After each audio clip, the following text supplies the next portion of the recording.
Hey everyone, I hope you're doing well and are having a flare-free day. Happy New Year. It's 2024. I feel like I say this every single new year that comes, but I just feel like the last year flew by. I don't know where the time went, but I am just so excited to start this new year. I feel like 2024 already has a great vibe to it. I feel really happy and motivated. I just feel like it's going to be a great year. I already feel it in my bones. And with every new year, you always hear about New Year's resolutions or goal setting, and it's a beautiful, wonderful thing to do. And I feel like I'd love to hear your New Year's resolutions or goals in the comments down below. But with that said too, I do find that when you set goals and resolutions for the new year, we often forget about setting goals and habits for supporting our chronic illness journey. It can be daunting to sit down at the table and say, okay, like what do I expect this year for my chronic illness? And so this video, I want to touch upon some chronic illness goal setting that you can do at the beginning of the year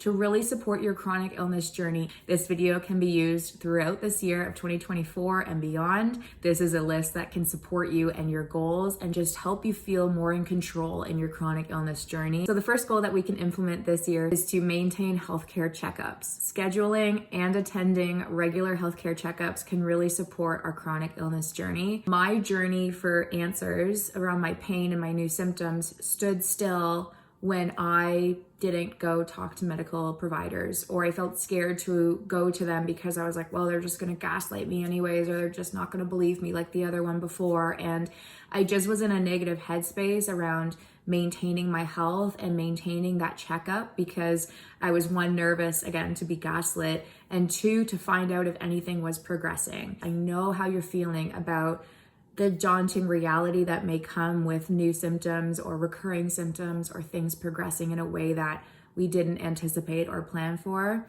But I found that my journey was more positive and I felt more in control about my chronic illness when I went to my healthcare checkups and talked to my doctor. I felt relief in a sense because I finally found a doctor that believed me. If I stopped in that moment and didn't keep doing healthcare checkups, I wouldn't have found that doctor that finally believed me. So that was one motivation for me to say, okay, I'm going to keep going. I'm going to keep advocating for myself. I'm going to keep having medical checkups to find a doctor that believes me. The second is that when I attended healthcare checkups, I gained more information about endometriosis, which was my chronic disease that I was dealing with and still dealing with at the time.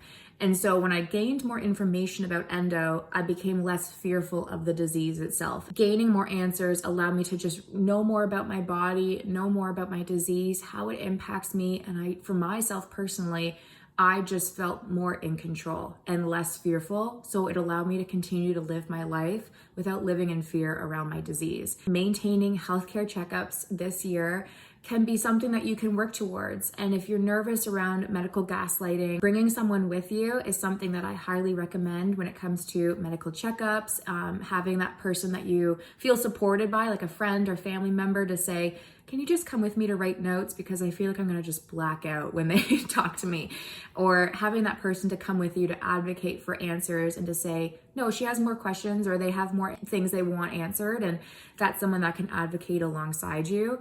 That can really help maintain that goal for yourself this year and to really support your chronic illness journey to receive answers that you deserve and that your health deserves. The next goal that we can do for our chronic illness journey this year in 2024 is medication management. Disclaimer, always talk to your doctor before starting or changing medication, especially for your chronic disease or illness. Maintaining medications every day, whether you have to take it at a certain time every day or a certain amount every day, maintaining that consistency is something that we can do to support our body and our health and our chronic condition. If your doctor believes that it is going to help alleviate some pain and it's something that you agree with and feel confident taking every day. Again, medication is an individualized journey. If you would like to take medication versus natural path for pain management, it is your body and your decision in line with medical discussions with your provider. Developing a consistent routine to take medications is going to definitely support you and to make you feel, again, more in control with your chronic illness. You can say, okay, I woke up, I took my medication today. It's something that I did for my body and my chronic illness journey that I feel in control of. The next goal is is somewhat in line with the first when it comes to maintaining medical checkups, but it's this year to learn more about your chronic disease or illness. I know how terrifying it can be to get into a medical office and be given a huge, long medical name that describes your disease or illness. You leave that appointment with so many questions in your head, so much fear and anxiety, and just a sense of loneliness that comes with that long prescriptive medical term. For myself, it was the first time I heard about endometriosis. I was alone in a clinical room with someone that I had just met, and I felt very overwhelmed and nervous about what that meant for my body and my future. That convoluted, crazy term dictated what was happening with my body. And for a long time, I avoided researching about it. I avoided talking about it. I avoided everything that had to do with that long medical name because I was scared to open that Pandora box of what does this mean for my body or my symptoms or my health in the future. The moment I dove into small little tiny bits of gaining additional information around that term, which was endometriosis, I found out more about the disease, and I found out that it impacts 1 in 10 individuals around the world. So that sense of loneliness immediately dissipated, and that that feeling of anger came forward of like, why did I not know about this term way back when? And so the more I researched about it and bite-sized pieces, again, don't dive into it fully if you're like not in the headspace to, because it can be very overwhelming. But the moment you just take that time to just bite-size it, get little information here and there, and learn about how it impacts the human body, how many people are impacted by it, the progression of symptoms, so you can kind of prepare yourself mentally for, okay, this could happen, can really help you feel less fearful, less alone, less anxious, and it can, again, allow you to just remove that fear from your brain because you know more about it, and leave space in your brain to enjoy the things in life. The moment I learned more about endometriosis, I was like, okay, well, I learned about it. That's what it is. Oh, there's more space in my brain to take up, oh, like, I really enjoy pottery, or like, I really enjoy art, and like, or playing guitar or whatever. And I just found my life felt a little bit more at ease because I wasn't fearful of the disease that was impacting my body. So this 2024, I feel like continuously educating ourselves about the chronic condition that we live with can allow us again to feel a little bit more in control in our chronic illness journey. Symptom tracking is so important, okay? When I, again, was in my beginning stages of my chronic illness journey, I had symptoms that I didn't know were symptoms at the time because I never jotted them down. I always had upper right thigh leg pain when it came to my period. And I was like, well, maybe I slept on it weird, or maybe I just did a weird workout the day before. All of the excuses just kept piling up in my brain. But symptom tracking, if I kept a journal of consistent symptoms that came up during my period or menstrual cycle, I would realize earlier on in my journey that, oh, leg pain is a sign and symptom of the chronic condition that I have, which is endometriosis. If I kept that symptom tracker going earlier on in my journey, I would have found out probably sooner that I had endometriosis instead of, yeah, it's just a weird pain, or I probably did it at a yoga class or whatever it was, making excuses for my pain when it was caused by something larger. So symptom tracking is something that I highly recommend you implement or attempt to implement this 2024. The next goal that we can start working towards for our chronic illness journey in 2024 is cultivating a support system for you. If you are watching this and you have somebody in your life that you know you cannot turn to talk about your chronic condition, you feel like they always judge you if you have to reschedule events, or they make you feel bad for something that is outside of your control, like symptoms coming up or flare-ups happening, this is the time to reevaluate your support system and your support circle. Without having a support network around you that believes your pain, believes your story, doesn't make you feel bad for canceling events, or understands what you're going through and is there for you, without having that, it can be a continuously lonely journey, and it can be exhausting to just try and explain yourself over and over again about what you're going through and why you feel bad about canceling, but it's because of your illness.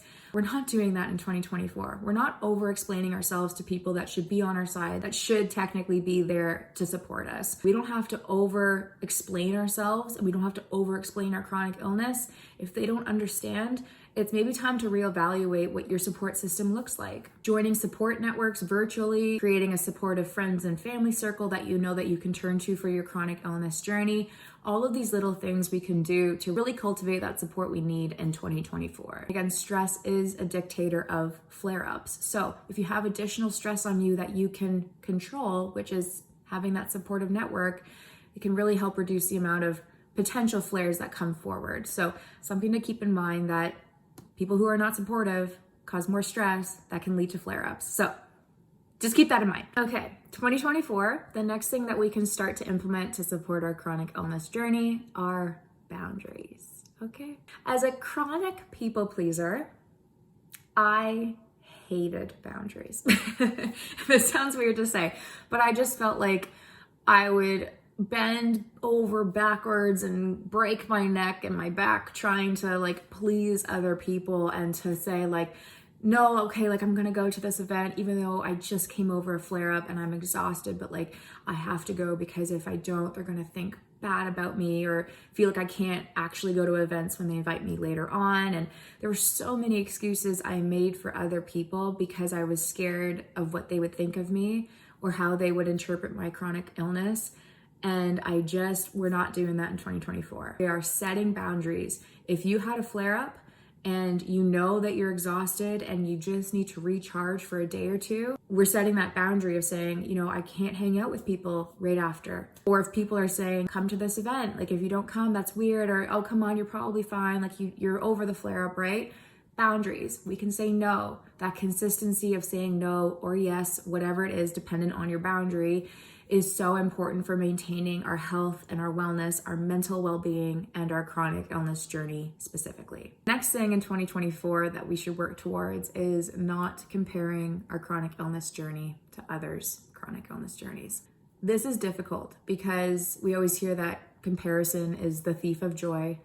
And when you receive a diagnosis, and if you're watching this and you just had new pains and symptoms and you're curious about what that name to your pain is, you may feel overwhelmed and behind because you feel like I should have known earlier, or I should have gained answers earlier than this, or that person with the same disease as myself already has had 4 surgeries to address pain. And I feel in those moments we beat ourselves up, and we beat ourselves up for not being consistent, and we look at our journey from where we were to where we are now, and we don't appreciate how far we've come because we're busy comparing ourselves and our journey and our illnesses to others. The moment I started to, and again, this is a work in progress, but the moment I stopped comparing my journey to others was the moment I allowed myself to sit in the present moment, to congratulate myself and pat myself on the back for how far I've come, how much I advocated for myself. Where you are is a beautiful place to be. Wherever you are in your journey, I'm so incredibly proud of you, of how far you've come. The amount of energy and time and self-awareness it takes to realize that something is happening to your body takes a lot of courage. And so wherever you are, I just am so incredibly proud of you, and just don't compare it to somebody else, okay? Don't compare it. Don't do it. I will end with celebrating small and large wins this year in 2024. If you got a new doctor, if you left a doctor that didn't believe you, if you started writing your symptoms, if you got a health card, if you finally received medical insurance, if you talked openly about your chronic disease with your friends and family, if you created a new support system for yourself, whatever you did, big or small, we're going to celebrate that.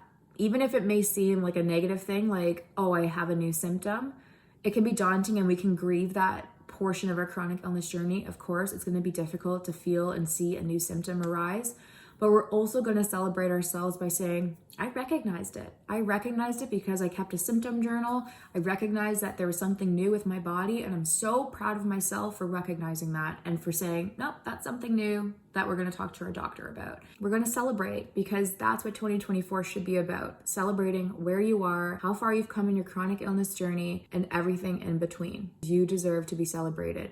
with or without a chronic illness, but especially with a chronic illness, because I know how difficult and lonely and anxiety inducing it can be at times.